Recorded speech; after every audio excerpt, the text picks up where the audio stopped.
بسم اللہ الرحمن الرحیم۔ السلام علیکم۔ قرآن پر عمل کیجئے۔ یہ قرآن اللہ کے دربار میں ہمارے لیے سفارش کرے گا۔ ہماری زندگی کا بہترین وقت وہ ہے جس میں ہم قرآن پڑھتے اور سنتے ہیں۔ حضرت علی کا فرمان ہے، اگر تم کسی کو دھوکہ دینے میں کامیاب ہو جاتے ہو تو یہ نہ سمجھنا کہ وہ کتنا بے وقوف ہے، بلکہ یہ سوچنا کہ اس کو تم پر اعتبار کتنا تھا۔ رسول اللہ صلی اللہ علیہ وآلہ وسلم نے دوزخ کی گہرائی بتاتے ہوئے فرمایا، ایک پتھر کو جہنم کے کنارے سے پھینکا گیا، وہ 70 سال تک اس میں گرتا رہا مگر اس کی گہرائی تک نہیں پہنچ سکا۔ اللہ تعالیٰ فرماتے ہیں کہ ہم اس جہنم کو انسان اور جنات سے بھر دیں گے، کیا تم اس پر تعجب کرتے ہو؟ مسلم حدیث نمبر 7435۔ اللہ تعالیٰ سے دعا ہے، اے میرے رب، میرے والدین کو معاف کر دے، ان کو صحت مند زندگی عطا فرما۔ یا اللہ، جن کے والدین حیات ہیں ان کو صحت و تندرستی اور لمبی زندگی عطا فرما اور ان کی خدمت کی سعادت عطا فرما۔ جن کے والدین، والد یا والدہ یا دونوں وفات پا چکے ہیں ان کو جنت الفردوس میں اعلیٰ مقام عطا فرما۔ اے پاک پروردگار، ان کی قبروں کو پر نور کر دے، آمین ثم آمین یا رب العالمین۔ آج انشاءاللہ سورہ سبا کی آیت نمبر 14 سے سٹارٹ کریں گے۔ اس کا ترجمہ اور تفسیر تفہیم القرآن سے بیان کروں گی جو اہل سنت جماعت کے لیے ہے۔ اعوذ باللہ من الشیطان الرجیم، بسم اللہ الرحمن الرحیم۔ پھر جب سلیمان پر ہم نے موت کا فیصلہ نافذ کیا تو جنوں کو اس کی موت کا پتہ دینے والی کوئی چیز اس گھن کے سوا نہ تھی جو اس کے عصا کو کھا رہا تھا۔ اس طرح جب سلیمان گر پڑا تو جنوں پر یہ بات کھل گئی کہ اگر وہ غیب کے جاننے والے ہوتے تو اس ذلت کے عذاب میں مبتلا نہ رہتے۔ اس کی تفسیر ہے، اصل لفظ ہے تبینات الجن۔ اس فقرے کا ایک ترجمہ تو وہ ہے جو ہم نے اوپر متن میں کیا ہے، اور دوسرا ترجمہ یہ بھی ہو سکتا ہے کہ جنوں کا حال کھل گیا یا منکشف ہو گیا۔ پہلی صورت میں مطلب یہ ہوگا کہ خود جنوں کو پتہ چل گیا کہ غیب دانی کے متعلق ان کا زعم غلط ہے۔ دوسری صورت میں معنی یہ ہوں گے کہ عام لوگ جو جنوں کو غیب داں سمجھتے تھے ان پر یہ راز فاش ہو گیا کہ وہ علم غیب نہیں رکھتے۔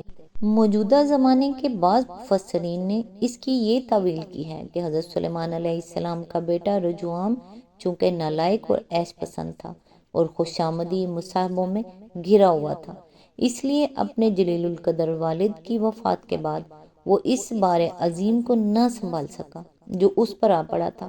اس کی جانشینی کے تھوڑی مدت بعد ہی سلطنت کا قصر دھڑام سے زمین پر آ رہا اور گرد و پیش کے جن سرحدی قبائل یعنی جنوں کو حضرت سلیمان علیہ السلام نے اپنی قوت قاہرہ سے خادم بنا رکھا تھا وہ سب قابو سے نکل گئے، لیکن یہ تعویل کسی طرح بھی قرآن کے الفاظ سے مطابقت نہیں رکھتی۔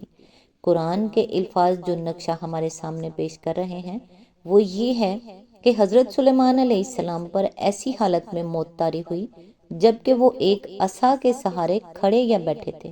اس عصا کی وجہ سے ان کا بے جان جسم اپنی جگہ قائم رہا اور جن یہ سمجھتے ہوئے ان کی خدمت میں لگے رہے کہ وہ زندہ ہیں۔ آخر کار جب عصا کو گھن لگ گیا اور وہ اندر سے کھوکھلا ہو گیا تو ان کا جسم زمین پر گر گیا، اور اس وقت جنوں کو پتہ چلا کہ ان کا انتقال ہو گیا ہے۔ اس صاف اور صریح بیان واقعہ کو آخر یہ معنی پہنانے کی کیا معقول وجہ ہے کہ گھن سے مراد حضرت سلیمان کے بیٹے کی نالائقی ہے اور عصا سے مراد ان کا اقتدار ہے، اور ان کے مردہ جسم کے گر جانے سے مراد ان کی سلطنت کا پارا پارا ہو جانا ہے۔ اللہ تعالیٰ کو اگر یہی مضمون بیان کرنا ہوتا تو کیا اس کے لیے عربی مبین میں الفاظ موجود نہ تھے کہ اس ہیر پھیر کے ساتھ اسے بیان کیا جاتا؟ یہ پہیلیوں کی زبان آخر قرآن مجید میں کہاں استعمال کی گئی ہے؟ اور اس زمانے کے عام عرب جو اس کلام کے اولین مخاطب تھے یہ پہیلی کیسے بوجھ سکتے تھے؟ پھر اس تعویل کا سب سے زیادہ عجیب حصہ یہ ہے کہ اس میں جنوں سے مراد وہ سرحدی قبائل لیے گئے ہیں جنہیں حضرت سلیمان علیہ السلام نے اپنی خدمت میں لگا رکھا تھا۔ سوال یہ ہے کہ آخر ان قبائل میں سے کون غیب دانی کا مدعی تھا اور کس کو مشرکین غیب داں سمجھتے تھے؟ آیت کے آخری الفاظ کو اگر کوئی شخص آنکھیں کھول کر پڑھے تو وہ خود دیکھ سکتا ہے کہ جن سے مراد یہاں لازماً کوئی ایسا گروہ ہے جو یا تو خود غیب دانی کا دعویٰ رکھتا تھا یا لوگ اس کو غیب داں سمجھتے تھے، اور اس گروہ کے غیب سے ناواقف ہونے کا راز اس واقعہ نے فاش کر دیا کہ وہ حضرت سلیمان علیہ السلام کو زندہ سمجھتے ہوئے خدمت میں لگے رہے، حالانکہ ان کا انتقال ہو چکا تھا۔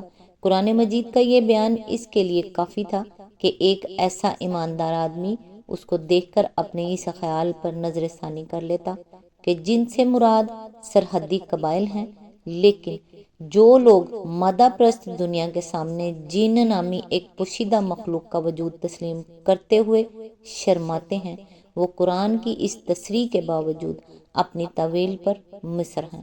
قرآن میں متعدد مقامات پر اللہ تعالیٰ نے یہ بتایا ہے کہ مشرکین عرب جنوں کو اللہ تعالیٰ کا شریک قرار دیتے تھے، انہیں اللہ کی اولاد سمجھتے تھے اور ان سے پناہ مانگا کرتے تھے۔ وَجَعَلُوا لِلَّهِ شُرَكَاءَ الْجِنَّ وَخَلَقَهُمْ، سورہ الانعام آیت نمبر 100۔ اور انہوں نے جنوں کو اللہ کا شریک ٹھہرا لیا حالانکہ اس نے ان کو پیدا کیا ہے۔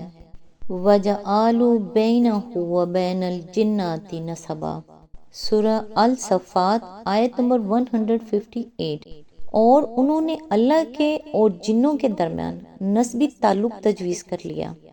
وَأَنَّهُ كَانَ رِجَالٌ مِّنَ الْإِنسِ يَعُوذُونَ بِرِجَالٍ مِّنَ الْجِنِّ، سورہ الجن آیت نمبر 6۔ اور یہ کہ انسانوں میں سے کچھ لوگ جنوں میں سے کچھ لوگوں کی پناہ مانگا کرتے تھے۔ انہی عقائد میں سے ایک عقیدہ یہ بھی تھا کہ وہ جنوں کو عالم الغیب سمجھتے تھے اور غیب کی باتیں جاننے کے لیے ان کی طرف رجوع کیا کرتے تھے۔ اللہ تعالیٰ یہاں اسی عقیدے کی تردید کے لیے یہ واقعہ سنا رہا ہے، اور اس سے مقصود کفار عرب کو یہ احساس دلانا ہے کہ تم لوگ خواہ خواہ جاہلیت کی غلط عقائد پر اصرار کیے چلے جا رہے ہو، حالانکہ تمہارے یہ عقائد بالکل بے بنیاد ہیں۔ مزید توضیح کے لیے آگے حاشیہ نمبر 63 ملاحظہ ہو۔ آیت نمبر 15۔ سبا کے لیے ان کے اپنے مسکن ہی میں ایک نشانی موجود تھی، 2 باغ دائیں اور بائیں، کھاؤ اپنے رب کا دیا ہوا رزق اور شکر بجا لاؤ اس کا، ملک ہے عمدہ و پاکیزہ اور پروردگار ہے بخشش فرمانے والا۔ اس کی تفسیر ہے، سلسلہ بیان کو سمجھنے کے لیے رکوع اول کے مضمون کو نگاہ میں رکھنا ضروری ہے۔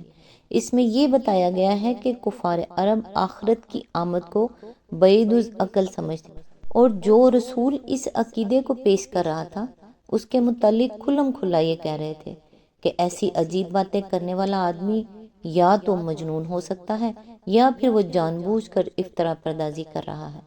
اس کے جواب میں اللہ تعالیٰ نے پہلے چند عقلی دلائل ارشاد فرمائے جن کی تشریح ہم حواشی نمبر 7، 8 اور 12 میں کر چکے ہیں۔ اس کے بعد رکوع نمبر 2 میں حضرت داؤد علیہ السلام اور سلیمان علیہ السلام کا قصہ اور پھر سبا کا قصہ ایک تاریخی دلیل کے طور پر بیان کیا گیا ہے، جس سے مقصود یہ حقیقت ذہن نشین کرنا ہے کہ روئے زمین پر خود نوع انسانی کی اپنی سرگزشت قانون مکافات کی شہادت دے رہی ہے۔ انسان اپنی تاریخ کو غور سے دیکھے تو اسے معلوم ہو سکتا ہے کہ یہ دنیا کوئی اندھیر نگری نہیں ہے جس کا سارا کارخانہ اندھا دھند چل رہا ہو، بلکہ اس پر ایک سمیع و بصیر فرما روائی کر رہا ہے جو شکر کی راہ اختیار کرنے والوں کے ساتھ ایک معاملہ کرتا ہے اور ناشکری و کافر نعمتی کی راہ چلنے والوں کے ساتھ بالکل ہی ایک دوسرا معاملہ فرماتا ہے۔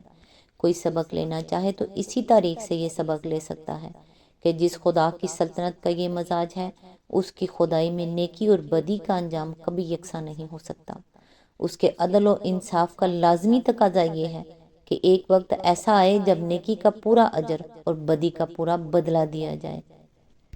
آیت میں لفظ ہے ایک نشانی موجود تھی، یعنی اس امر کی نشانی کہ جو کچھ ان کو میسر ہے وہ کسی کا عطیہ ہے نہ کہ ان کا اپنا افریدہ، اور اس امر کی نشانی کہ ان کی بندگی و عبادت اور شکر و سپاس کا مستحق وہ خدا ہے جس نے ان کو یہ نعمتیں دی ہیں، نہ کہ وہ جن کا کوئی حصہ ان نعمتوں کی بخشش میں نہیں ہے، اور اس امر کی نشانی کہ ان کی دولت لازوال نہیں ہے، بلکہ جس طرح آئی ہے اسی طرح جا بھی سکتی ہے۔ آیت میں لفظ ہے 2 باغ دائیں اور بائیں۔ اس کا مطلب یہ نہیں ہے کہ پورے ملک میں بس 2 ہی باغ تھے، بلکہ اس سے مراد یہ ہے کہ سبا کی پوری سرزمین گلزار بنی ہوئی تھی۔ آدمی جہاں بھی کھڑا ہوتا اسے اپنے دائیں جانب بھی باغ نظر آتا اور بائیں جانب بھی۔ آج تک کے لیے بس اتنا ہی، نیکسٹ انشاءاللہ آیت نمبر 16 سے سٹارٹ کریں گے۔ تب تک کے لیے دعاؤں میں یاد رکھیے گا۔ اللہ حافظ۔